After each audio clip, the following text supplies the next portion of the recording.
Hey up everyone, Magpie Gaming here. I hope you're all doing well. In this video I'm going to go through the latest changes to Escape from Tarkov. We've had a few little tweaks that have been done to the game, so I'm going to round those up for you, give my opinion, and there's a couple of new images for the game that we can have a look at too. So first of all I'm going to go through the changes. They have lowered the recoil decrease on Val and VSS base stocks, increased accuracy of Glock barrels, the Grash pistol and the P226 barrels, upped penetration for the 4.6x30 ammo, and they've lowered the accuracy of the Mosin barrels. So going back to the first one there, lowered the recoil decrease on the Val and VSS base stocks. Basically the recoil on these base stocks won't decrease as fast as it used to, so these guns might not be the laser cannons that they have been in the past, but of course changing out the stock and putting something more custom on there will allow you to retain the original values, I'm sure. But right now I'm not sure that anybody would want to buy a Val because Prapor is currently selling them for this extortionate price. It's an absolutely ludicrous price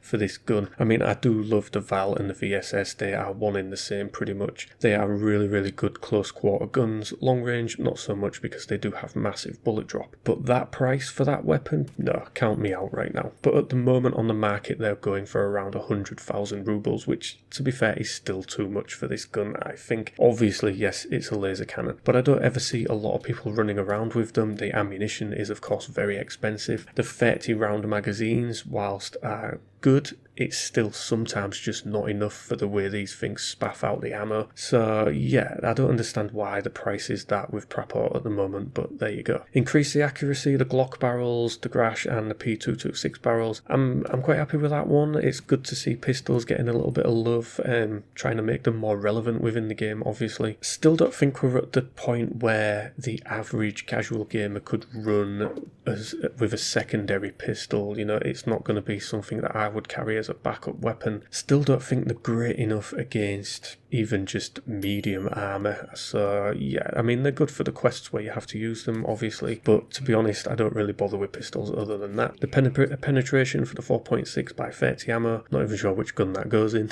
So, but it's had its penetration upped anyway. The big one in all of this though is lowered the accuracy of the Mosin barrels. Now there's been a big massive sort of argument in the community recently.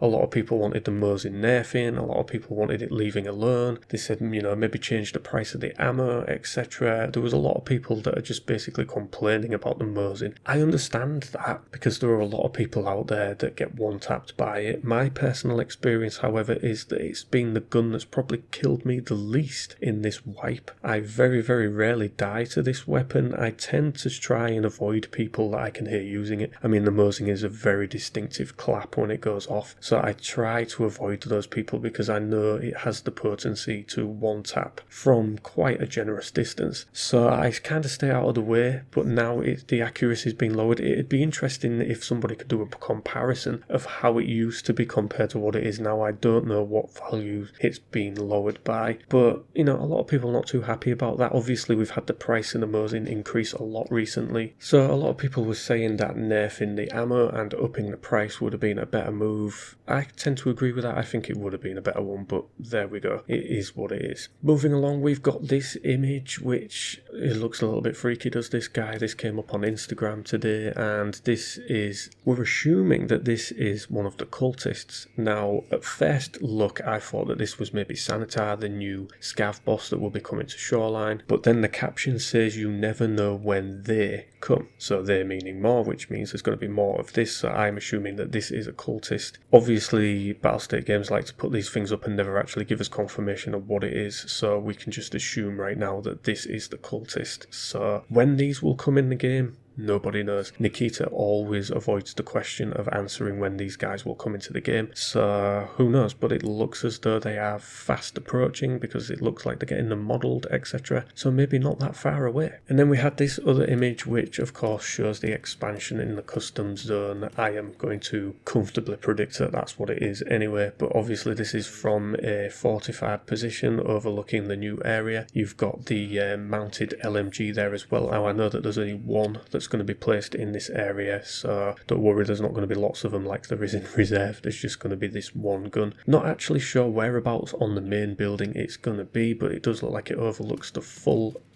expanded area, so it'll be interesting to see how that gun works out. To be honest, I don't ever see anybody use them, especially on Reserve. I've never seen them used properly, never seen anybody die to one either, so but yeah, it's going to have a mounted LMG there, and it's looking like this expansion is pretty much ready to go. I cannot wait for it. The expansion of course will be coming with patch 12.7, and that is pretty much it for the news today, ladies and gentlemen. Just a quick update on some of the changes on the game. There's a lot of these changes happening at the moment. Seems like Battlestate Games are definitely trying to balance out some of the issues within the game. Whether or not they're listening to feedback from people that they shouldn't be, though, I don't know. There's a lot of people out there saying that they're listening to the streamers too much, they're taking too much influence from them. I don't really want to get into that whole debate. You know, it's one of those things, you can argue that one out amongst yourselves. I am not going to get involved. But yeah, that is the latest news for now, folks. So as always, ladies and gentlemen, thank you very much for watching and listening. Don't forget to like, share and subscribe. Stay safe, and I will catch you in the next one. Take care.